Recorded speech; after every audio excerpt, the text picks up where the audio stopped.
Hello students, welcome to our channel NEET Larvals. बच्चों, आज की common doubts of student series में हम डिस्कस करने वाले हैं factors affecting the enzyme activity. तो चलिए शुरू करते हैं। तो बच्चों, हमारा जो टॉपिक है वो है factors affecting the enzyme activity. कौन कौन से ऐसे फैक्टर हैं जो एंजाइम की एक्टिविटी को अफेक्ट करते हैं? तो इनमें बच्चों सबसे पहला हमारा जो आता है फैक्टर वो होता है टेम्परेचर। तो इसके लिए बच्चों हम एक ग्राफ समझते हैं पहले। तो ये हमारे पास एक ग्राफ गिवन है जिसके एक्स एक्सिस पर बच्चों गिवन है टेम्परेचर और वाई एक्सिस पर गिवन है एंजाइमेटिक एक्टिविटी। तो देखो, जैसे जैसे हम टेम्परेचर इंक्रीज कर रहे हैं, एंजाइमेटिक एक्टिविटी देखो क्या होती जा रही है, इंक्रीज होती जा रही है। और एक पर्टिकुलर टेम्परेचर पर एंजाइमेटिक एक्टिविटी जो होती है वो मैक्सिमम होती है। तो इस टेम्परेचर को बच्चों क्या बोला जाता है? ऑप्टिमम टेम्परेचर बोला जाता है, जिसके ऊपर एंजाइमेटिक एक्टिविटी क्या होती है हमारी? मैक्सिमम होती है। अब देखो, अगर हम इस टेम्परेचर से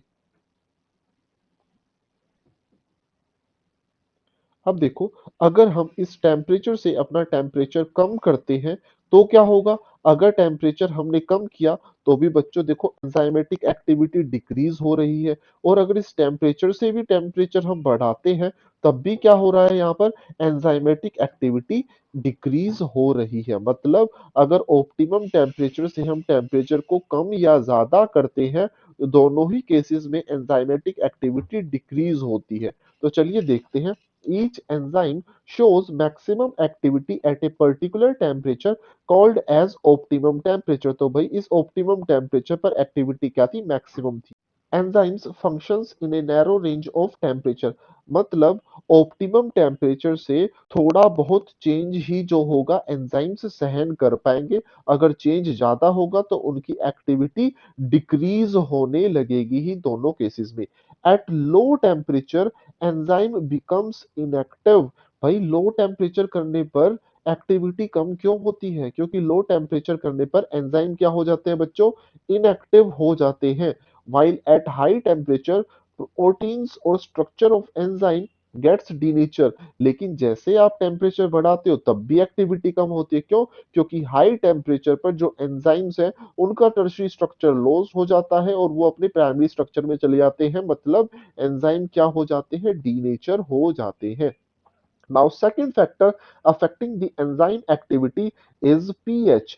बच्चों, जैसे हमने टेम्परेचर के लिए ग्राफ बताया था, सेम ग्राफ पीएच के लिए होने वाला है। एक्स एक्सिस पर प्रेजेंट होगा पीएच, वाई एक्सिस पर प्रेजेंट होगा एंजाइमेटिक एक्टिविटी। ऐसी पीएच जिसके ऊपर एक्टिविटी मैक्सिमम होती है उस पीएच को ऑप्टिमम पीएच बोला जाता है। अब अगर इस ऑप्टिमम पीएच से पीएच को कम या ज्यादा किया जाएगा तो देखो दोनों ही केसेस में एंजाइम की एक्टिविटी क्या होती है? डिक्रीज होती है। So enzymes generally functions in a very narrow range of temperature and pH. बहुत ही कम पीएच और टेम्परेचर की रेंज में क्या होता है? एंजाइम वर्क कर पाते हैं। Enzyme shows its highest activity at a particular pH called as optimum pH। ये हमने डिस्कस कर लिया है। चलिए, नेक्स्ट फैक्टर जो एंजाइम की एक्टिविटी को अफेक्ट करता है वो होता है चेंज इन सबस्ट्रेट कंसंट्रेशन। भाई सबस्ट्रेट की कंसंट्रेशन चेंज होगी तो एंजाइम की एक्टिविटी कैसे चेंज होने वाली है? इसके लिए पहले बच्चों हम ये ग्राफ डिस्कस करते हैं। इस ग्राफ के अंदर देखो, एक्स एक्सिस पर गिवन है सबस्ट्रेट कंसंट्रेशन और वाई एक्सिस पर गिवन है वेलोसिटी ऑफ रिएक्शन।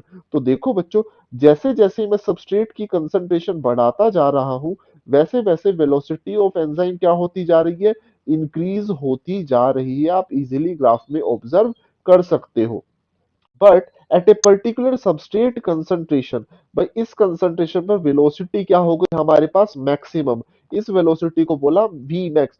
तो इस सबस्ट्रेट की कंसंट्रेशन पर वेलोसिटी हो गई मैक्सिमम, इसको बोला मैक्सिमम वेलोसिटी या वी मैक्स। अब अगर मैं सबस्ट्रेट कंसंट्रेशन इससे ज्यादा और बढ़ाता हूं तो वेलोसिटी इंक्रीज नहीं होगी, चाहे मैं सबस्ट्रेट कंसंट्रेशन कितना भी बढ़ा दूं।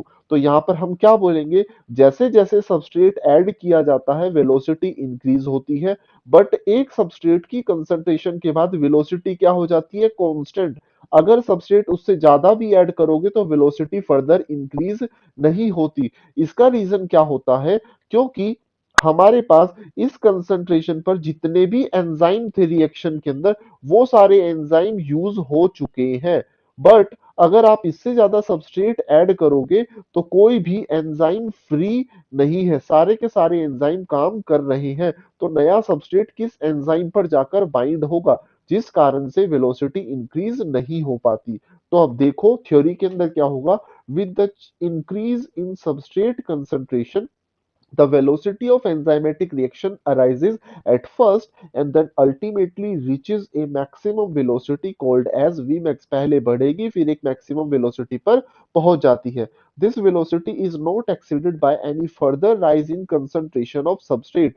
जैसे आप सबस्ट्रेट की कंसंट्रेशन को बढ़ाओगे ये वेलोसिटी इंक्रीज नहीं होगी इससे ज्यादा, because the enzyme molecules are fewer, enzyme के मॉलिक्यूल का नंबर कम है than the substrate molecule, substrate के मॉलिक्यूल से, and further saturation of these enzyme molecule, there are no free enzyme to bind with additional substrate molecule। भाई एक बार सारे के सारे एंजाइम ऑक्यूपाइड हो गए तो बाद में और भी सबस्ट्रेट डालोगे तो फ्री एंजाइम प्रेजेंट नहीं है। तो ये हुआ change in substrate concentration. Next we have product concentration. भाई प्रोडक्ट की कंसंट्रेशन चेंज होने पर एंजाइम की एक्टिविटी कैसे चेंज होती है। So change in product concentration may give feedback and can change activity level of enzyme. देखो अगर कोई सबस्ट्रेट कन्वर्ट हो जाता है प्रोडक्ट में इन प्रेजेंस ऑफ एंजाइम, तो ये प्रोडक्ट वापस आकर इस एंजाइम को देता है फीडबैक, जिस पे डिपेंड करता है कि इस एंजाइम की एक्टिविटी का लेवल इंक्रीज होगा या फिर डिक्रीज होगा। तो प्रोडक्ट की कंसंट्रेशन भी क्या करती है, एंजाइम की एक्टिविटी को अफेक्ट करती है। Next factor we have change in enzyme concentration. भाई सीधी सी बात है, अगर आप एंजाइम्स का नंबर बढ़ाओगे तो एंजाइम्स के ऊपर क्या प्रेजेंट होती है, एक्टिव साइट, उनका नंबर भी इंक्रीज होगा, जिसकी वजह से एंजाइम की एक्टिविटी भी क्या होगी, हमारे पास इंक्रीज होगी। So with the increase in number of enzymes the number of active site will also increase, therefore overall enzymatic activity will increase। Next factor we have inhibitors। The activity of enzyme is sensitive to presence of specific chemicals that bind to the enzyme।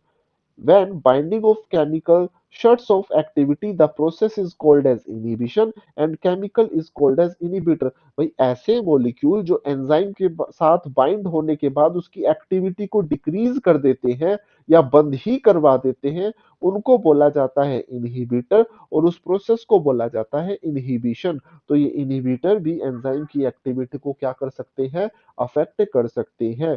तो ये सारे factors थे जो enzyme की activity को affect करते हैं। Thank you.